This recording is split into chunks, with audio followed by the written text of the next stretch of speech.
هما الاثنين ضد بعض.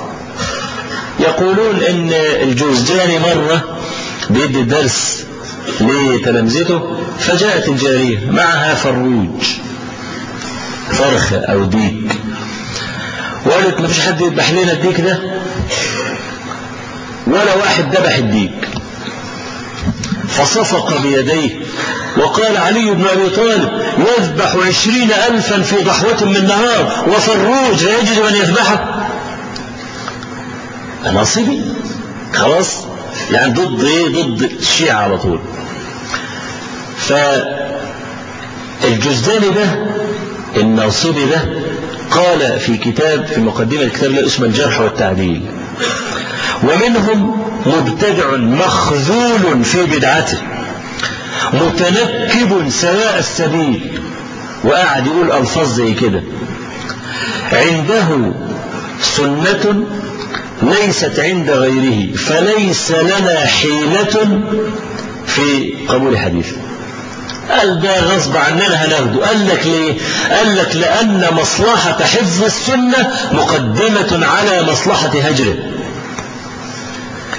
طب احنا قبلناها منه ليه هو مبتدع؟ لان احنا اشترطنا ان يكون صادقا وان يكون ضابطا. طالما انه صادق وضابط، لو عنده رواية عند اهل السنة انا هسيبه كده يجتر احزانه ويبكي على نفسه ان هو ضيع عمره.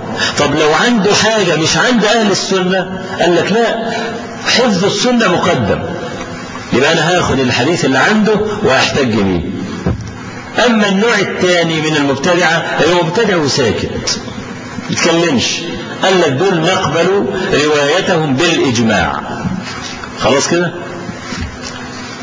يبقى المسألة بالنسبة للمبتدع فيه تفصيل. إذا كانت البدعة مكفرة ده يبقى طلع بره خالص، مفسقة ده يبقى طلع بره هو كمان. ده احنا ما بنتكلمش عن النوعين دول، إنما نحن نتكلم على مبتدع صادق اللهجة ضابط في حفظه.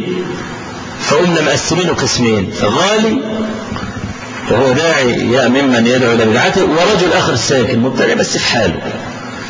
الاولاني قلنا نرد روايته اذا كان روايته دي موجوده عند اهل السنه زجرا له، فاذا لم يكن عند اهل السنه روايه من روايات هذا يبقى يقدم ايه؟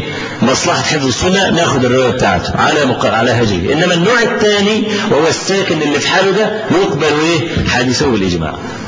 يبقى خوارم المروءة. المروءة دي ملكة فيها رعاية للعرف، عرف الناس. فلو مثلا بلد محافظ وجيد، واحد يمشي بشرط في الشارع، ده يبقى مخروم المروءة. ليه؟ خالف عرف الناس، لأن المروءة يرجع في تقديرها إلى العرف. ولذلك قلنا المروءة فيها تفصيل. ليه؟ لأن ما يكون عرفا في بلد لا يكون عرفا في بلد آخر. المروءات الأعراف بتختلف. فلرب شيء مقدوح في مروءته، رب رجل مقدوح في مروءته بفعل معين في بلد، يكون هذا الفعل هو المروءة، أو على الأقل لا اعتراض عليه في بلد آخر. خلاص؟ يعني مثلا إذا رجل مثلا قبل امرأة في الشارع هنا حب، إذا راح هناك في أي بلد من بلاد الغرب وقبلها عادي خالص. ده هم يعتبرون تقبيل الرجال بعضهم لبعض شذوذا، بيقرفوا منه، بيرجعوا لما راجل يقابل راجل وياخده بالحضن ويقبله، ده يعتبر قمة العيب عندهم. شوف الدنيا مختلفة ازاي. طبعا أنا ده مش مثل انا بضربه لان ده كافر واحنا مسلمين، والاصل ان المسألة مضروبة للمسلمين في بلاد المسلمين بس يعني، لكن انا بس ايه ده حاجة اعرفك الدنيا مختلفة ازاي. كان زمان ابو الطيب الوشاء له كتاب اسمه الظرف والظرفاء. كان من خوارم المروءة آنذاك أن يلتفت الرجل في الطريق وهو ماشي يبص يمين يبص شمال، لأنه لم يكن ينظر آنذاك إلا الناس. خلاص؟ طب دلوقتي احنا في زماننا اللي فيه سيارات، إذا ما بصيتش يمين ولا شمال قبل ما تعدي الشارع هتروح في شربة ناجي. هتروح لكن زمان هو كان يخاف جحش يصدره مثلا، ولا حمار يركب عليه، ولا يخبطه راسه، ولا يرفصه، ولا الكلام ده ما كانش موجود الكلام. فكان زمان الالتفات في الطريق كان قادحا في المروءة. احنا عندنا دلوقتي لا، ما يقدحش في المروءة، قبل ما تتلفت والكلام ده فيهوش مشاكل. فالمروءة تختلف من بلد إلى بلد. عشان كده يبقى ننظر إلى ضابط المروءة. تسقط عدالة راو في بلد لمخالفته مروءة وعرف أهل البلد، وإن كنا لا نسقط بهذا السبب عدالة راو آخر في بلد آخر. تمام كده؟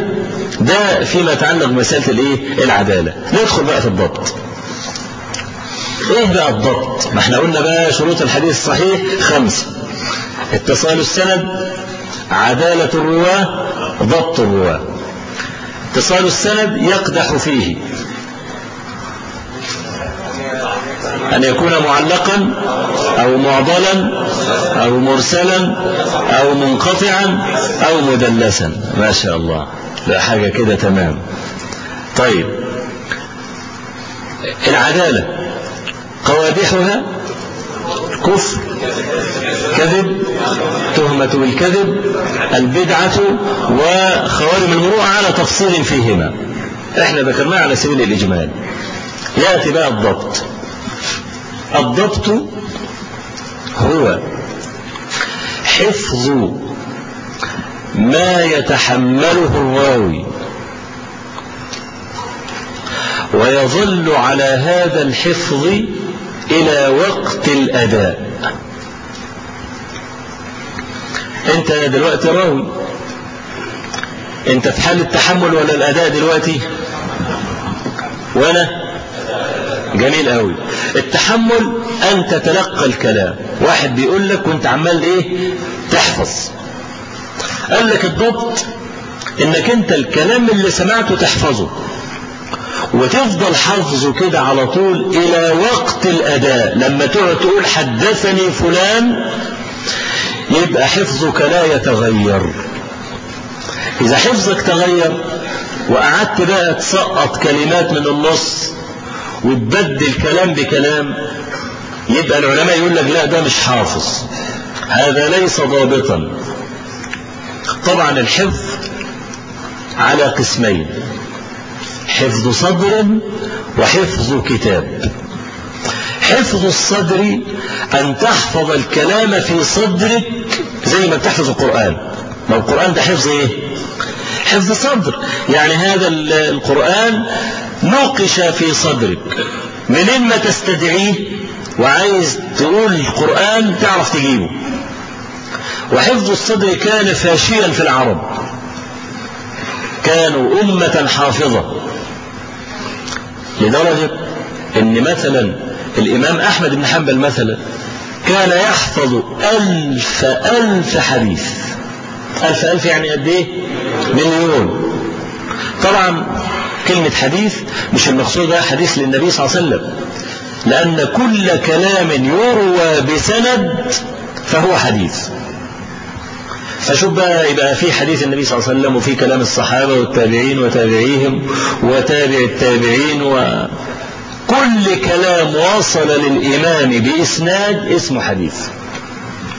يبقى لما الإمام أحمد يحفظ 1000 حديث بإسناد ومتن، لا يدخل له إسناد في إسناد ولا متن في متن أبدا مع 1000 دي. ومن أول ما تلقى العلم وهو صغير لحد ما مات سنه كام 70 سنة، حفظه يعني 100%.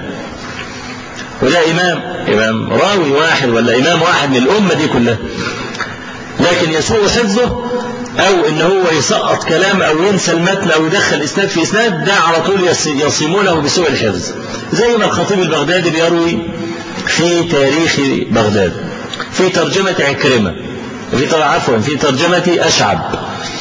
تعرفين أشعب المحتال الذي يضرب به المثل في الأكل والشره في الأكل. أشعب ده تصور إنه كان من أيام عكرمة الراوي عن ابن عباس، يعني عالي الطبقة، أدرك التابعين والكلام ده. قالوا له يا أشعب أنت تفضل طول عمرك كده مفجوع وطول عمرك نفسك تاكل، اعمل حاجة كويسة. أدركت عكرمة وأدركت الناس، هل جلست في مسجد وقلت أي مجلس تحديث؟ فكأنه سخن كده وبتاع، قال لهم ماشي، أنا في اليوم الفلاني هعمل لكم مجلس.